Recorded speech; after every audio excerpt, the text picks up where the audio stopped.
За өнөөдөр багшийн хөгжлийн тухай хуулийг хилцэх хэсэг тухай байнгын орон дээр авч хилцэж байна л да. Тэгэхээр анхны хилцүүлэг болтлоос эхний ээлжинд энэ бол хилцэх хэсгээ шийдээд хилцэж эхлэмээр байгаа юм л да.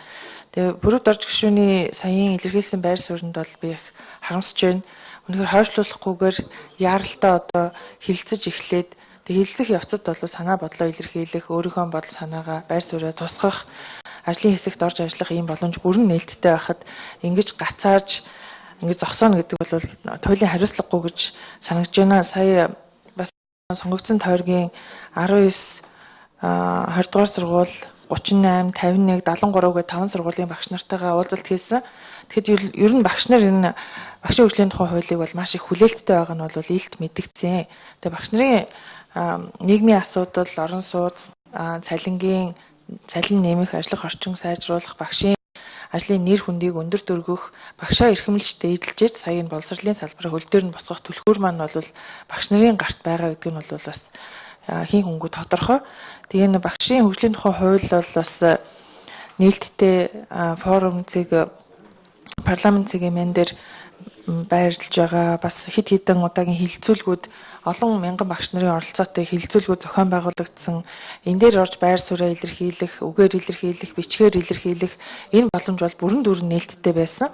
Өнөөдөр хилцэж эхлээд энэ цаашаа бас шууд батлагдах болтлоо бас чуулганы нэгдсэн хуралдаанаар анхны хилцүүлэг бас тэрэн дээр тусгах санал бол гэдэг маш өргөн болцоо бол байгаа шүү дээ. Тэгэхээр анхны хилцүүлгийг явуулахаас өмнө бүр хилцэж эхлэхдээ нь ингэж гацааж байгаа нь бол ер нь аливаа асуудлыг ингэж гацаад зогсоохтой баг мэрэгжлийн чухал болж эхэлж гэнэ үгүй юу гэж бас би бүрүүд орж гишүүндээ санаа зовж эхэлж байна. Энэ бас зүгээр л байгаа даа ингээд ийм байдлаар мэрэгшин нь бол хайран байна л да.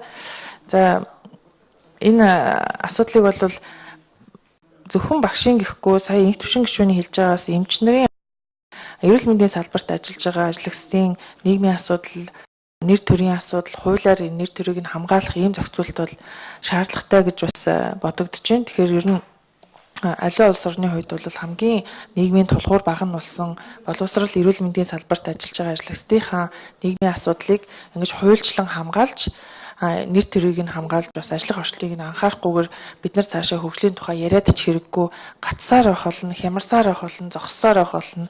Тэгэхээр энэ дээр бол бас ийм маягаар гацаар зогсоож биш илүү нээлттэйгээр илүү оролцоотой хариуцлагатай хандаасаа гэж хүсч харамсаж байгаагаас илэрхийлж байна.